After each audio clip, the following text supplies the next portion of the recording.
Hi there, folks. Welcome back to the WP-Tonic Show. This is episode 248, and it's an episode just after Thanksgiving, so you probably stuffed yourself with turkey and had your family around.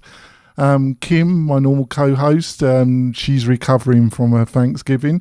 And in this episode, we've got our old friend of the show, an old co-host of mine, Bill Conrad. So, Bill, would you like to introduce yourself to the audience? I'm Bill Conrad from Podcasters Home and National Association of Podcasters. Jonathan was the very, very first person who I actually crossed over and trained in podcasting. We did about 90 shows together. We started a couple different podcasts. Both are very successful. And you've had sponsors. You've had New and Noteworthy on MailRite. So I'm really happy. We've learned a lot. And Jonathan really got me going on WordCamp and WordPress. We'll talk about that during this episode too. That's great. And before we go any further, I'd like to mention our sponsor, which is Intelligence WP. And what is Intelligence WP? It's a bit of software that helps you deal with Google Analytics. Yes, that thing that you put on clients' websites or your own, and you have a tendency never to look at it again. But with Intelligence WP, it offers a interface that makes sense of a very complicated bit of software. So go to the WP-Tonic website, have a look at the sponsor link we have on there. It's a free plugin. You can download it, install it, and they also offer training. They will help you get it set up if you need it. Like I say, it's a great bit of software. So go out and find more about it. Well, thanks, Bill, for coming on the show. Like I say, Bill was, when I started WP-Tonic, Bill was my co-host. I'm a co-host for almost 90 episodes. And Bill's continued his career in podcasting. And you started a new association, haven't you? The National Association of Podcasters. Isn't that right, Bill? Yeah, you know what? There is no National Association for Podcasters. And a couple of years ago, I had a VIP ticket to the National Association of Broadcasters, thanks to Blueberry, and Todd Cochran, which I deeply, deeply appreciate, who are great podcasters and servers. And it got me thinking back then of the idea of being separate and setting an association up. There's a lot of elements, there's conferences, but there's no association. But it's a lot of work, a lot of time, and it won't happen overnight. And so sometime we're looking in October, early October, September, October, of actually having a conference here in Reno, Nevada to get together and get the board together and put everybody in place. There's going to be a cost and so on and so forth. By the way, before we go on, Jonathan, I want to say you did a great job of that introduction, your sponsorship. You've really taken it to the nth degree. You've consistently put out 2 podcasts a week for as long as I've known you, for 3 or 4 years now. I haven't done the same. I've been so busy with other elements. I have 3 podcasts, but we don't put them out each week. One's a fun podcast in real estate, which is my timeline interview, which we have a lot, and you've been on a few of those. We have EO Secrets, which is my fun podcast too, which is basically teaching people money online. And then finally, I've got Meet the Voter, which you've been on too. Yes. So I do those for other organizations. Plus I have some organizations I support. I'm so busy helping people on the backside with vlogging and podcasting. And we're doing a lot of vlogging now too. That's great. So with the National Association of Podcasters, what do you hope to achieve with that? And what do you hope when people join it, and they can join now, what do you hope they will get from it, Bill? Well, National Association, I've got something called Podcasters Home, which I will continue to develop, and basically learning how to podcast. I've got a free podcast course out there. But I want to mix that content of learning free with the National Association, so when people join, they'll have some training to get up and running. But the bottom line is to create a conference every year. And then there are already podcasting awards, but have a National Association of Podcaster Awards. And that's really is bringing people together, keeping the cost down too. The other thing, let's talk about WordCamp. WordCamp has got a great model. So maybe someday putting it more like the model of WordCamp. Yes. So I think you've been talking about the National Association of Podcasters at WordCamps, haven't you? Mm-hmm. So I think you've been doing some presentation at some WordCamps. How's that gone, Bill? You know, absolutely love it. Going to WordCamps, I've always enjoyed WordCamps.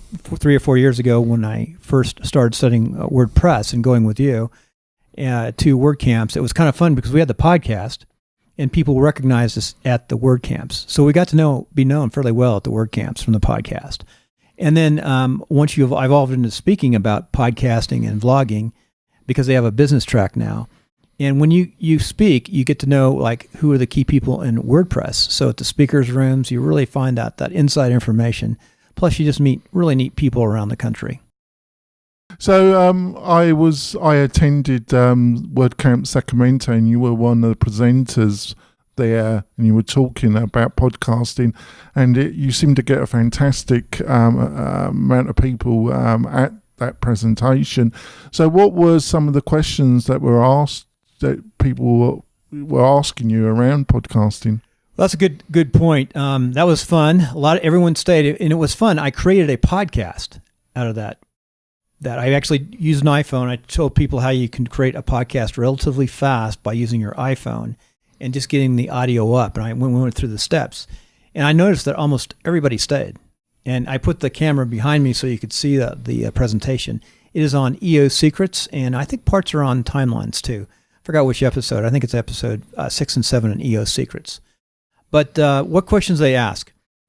They'll ask like the RSS feed is like technically is the biggest question. Okay. The server, how do you get it up, and then the connection to iTunes. Those are the two top asked questions.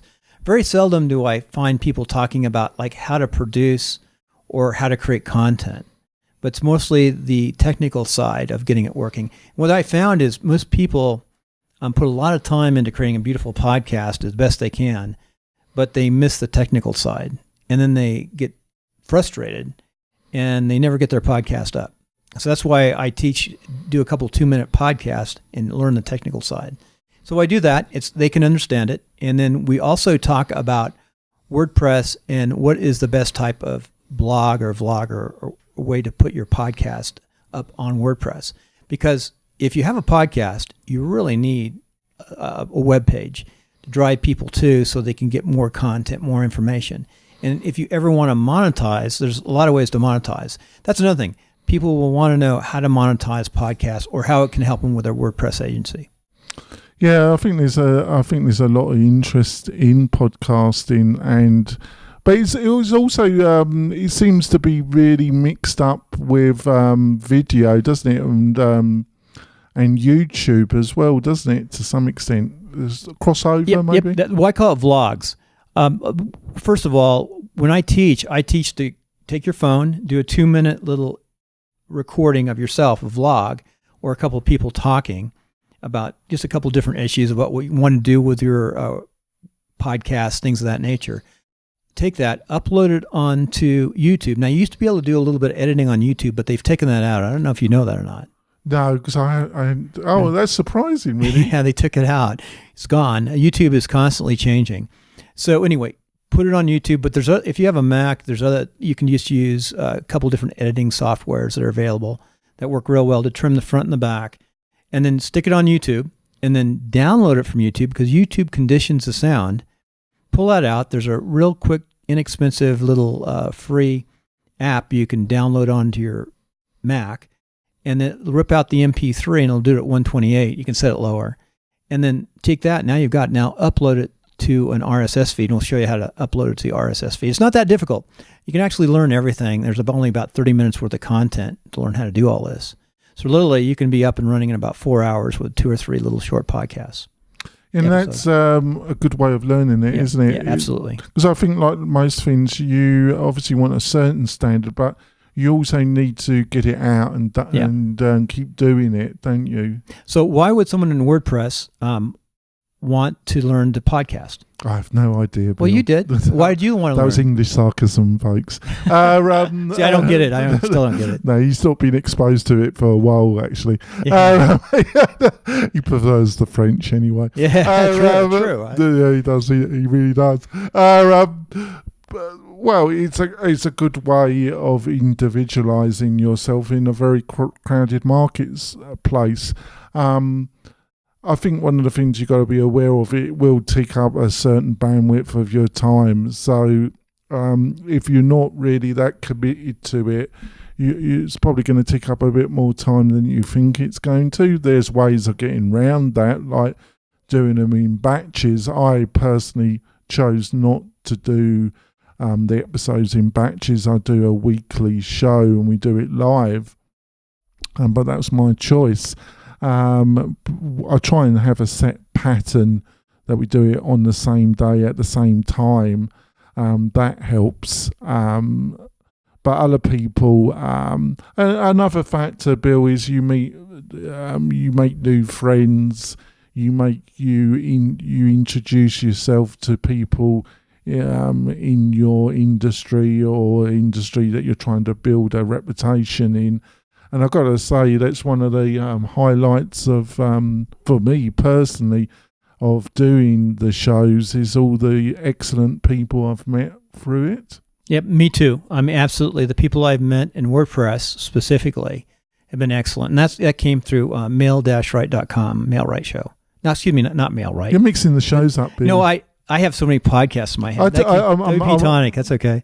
I actually do another podcast, folks, but this is the WP-Tonic show. You know why I said that? I was thinking about Mail-Right when you're talking, because you use it for two shows. You use it both for... I'm bonkers, really, aren't I, Bill? But Mail-Right is your SaaS product. Yeah, and but get back to the world. You're planning to do a lot more WordCamps, aren't you, Bill, in 2018, aren't you? Yeah, at least 4 to 6. I'm picking those out. Possibly, we got to look at everything, but some of the bigger WordCamps and maybe the smaller one. Really definitely Sacramento again. Las Vegas is a blast. Like to get down in Orange County, LA, and maybe get out to the East Coast and to Miami. And the other really good one too, there's a lot of great ones out there, but I understand Phoenix is pretty good. Yes, I understand it's a great one as well. Yeah. So as you've done the WordCamps and the presentation, which particular areas do you think you're going to, because obviously you try and swap out the presentations a bit. So they're a little bit different, each one of them. So which area do you think you're going to, which part of your presentation you think you're going to adapt and cover in a little bit more detail? Well, what I'll do is I still want to be able to always show how you can create a podcast relatively fast. Go through the slides. Always work at making it more streamlined.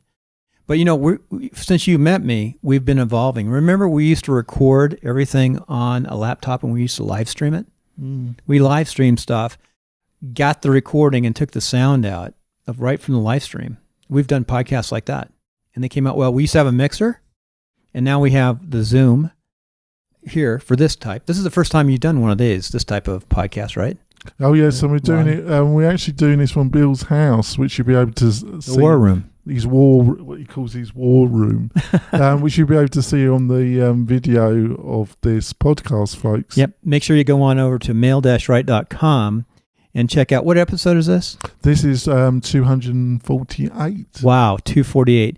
And I would guess this is going to be 270-something on timelines, and it'll be episode 8 or 9 on EO Secrets. Yeah, I think we're going to go for our break, folks. We'll be back in a few moments. We're going to be talking more about podcasting, video, multimedia, really. So come back, and it should be a fascinating conversation with my former co-host, Bill Conrad. Well, Jonathan, we're on break, right? The sound looks good on both of us. So how long does your break go for? A couple seconds. Because you come back? I'll let you come back. We're coming back, folks. I've had a great chat with my former co-host, Bill Conrad. So I miss BLAB, actually, Bill, even though it was a crazy product. For our listeners, and before BLAB imploded, it was a way of doing video and audio podcasts or general interviews, and it was a bit like Facebook Live but on steroids, really. Do you think that was a good explanation of what BLAB was, or do you think you can add some more to that, Bill? It had 4 people. When BLAB first came out, the first few months, it was the perfect platform for podcasting. Just about perfect. The sound was good. I didn't even have hacks. Then all of a sudden you started hearing hack. They're probably reducing their bandwidth or trying to do something. But it was so easy. And when I was down at Las Vegas WordCamp, I had a lot of people come up to me and said, we used to stalk you on BLAB. I mean, literally a lot of people. So BLAB, I spent a lot of time on BLAB, and I thought that was a future. I actually built a course for BLAB, and then they blabbed out. They imploded, didn't they? I think basically, I think they were eating up a lot of bandwidth, weren't they? Yeah, I understand a $14 million experiment. 14 million experiment. Yeah, that cost a lot of money for somebody, and they never monetized it. No, they didn't. I think they were getting a lot of professional podcasters using it, but they weren't finding they were getting enough like normal people to use it effectively, were they? I don't know how many podcasters, actually some started seeing it could be used, and a great part early on, the podcast community, some people saw it as the future, some didn't. Some of the most successful podcasters don't do video. They do strictly audio, and audio is a lot easier to tell the truth. Yeah. Unless you edit it, but video adds another reach. It allows other people to find you in different places. And I've had very good luck with video. Our numbers are in the thousands on the video. We beat most podcasters on video. All right. I was going to ask you what your thoughts about Facebook Live, because obviously recently you could only do it using mobile unless you utilize third-party software. But I know now that they've introduced it to the desktop. Do you think Facebook are going to, in a way, kind of go into the territory of what BLAB was? I think so in some aspects. Now, Jonathan, you're using Zoom, which I recommended against early on, but Zoom has improved. So you use Zoom almost exclusively, right? Well, because of Zoom, for my listeners, folks, Zoom US is a video conferencing platform, a webinar platform, and a couple of other things all rolled into one. And I mostly use it because I'm doing a number of podcasts per week, and because of the scheduling functionality, and you can record it on cloud, record it on a cloud storage area that Zoom provides. Mm-hmm. And it separates the video and audio in two separate files. And also you can push it to either YouTube Live or Facebook Live at the same time. So it's killing multiple birds with one stone in a way. And that's one of the main reasons why I use it, Bill. Yeah, all the time I'll be working and you'll pop up on Friday. I think it's Fridays when you do your roundtable. It's Wednesdays and Fridays. But Fridays is the main show you watch, isn't it? Yeah, the roundtable. I love the round. I know everybody in the roundtable, so I always catch it. I put nasty comments on Facebook. You do. He stalks me, folks. He stalks me. So it pops up. So it's really easy and it's very clear. That's. But I was talking about Zoom. You can only do so much, but Zoom has become a fairly good platform now for doing exactly what you're doing. They didn't have enough definition in sound, enough deepness in the sound, but now they do, and you're having success with it, and it saves time, doesn't it? I used to call Bill the sound Nazi because he really does. But you got to have the sound to a certain standard, especially the host. I think when you're interviewing, you can get away with the guest being slightly not up to professional standard, but definitely the host, if it's really poor quality, I think the listeners soon give up on it, don't they? Yeah. The most important part of the podcast is the first 2 or 3 minutes of the podcast. Now, you did a commercial early on. That's fine as long as it's an interesting commercial and you're your sponsor and people understand that. But the first 2 or 3 minutes, you have to have good sound and you got to get them involved in the podcast. That's where later on the content comes to be really important. The topic, the issues, and getting them listening. So once you start listening, people will continue to listen to podcasts. That I find, so that you grab their attention initially. So, Bill, how do you see this in 2018, this world of Facebook Live, YouTube Live, YouTube itself, and podcasting?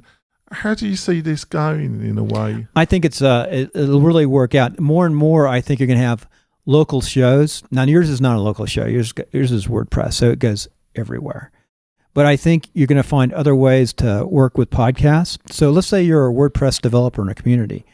If you have like the affiliate account for Podcasters Home and you have your own little podcast or the concepts of podcasting, you could show people in your community how to actually set up a little podcast because of the 4-hour course, and then how to tie that with their website and do YouTube Live. So it's more than just that website.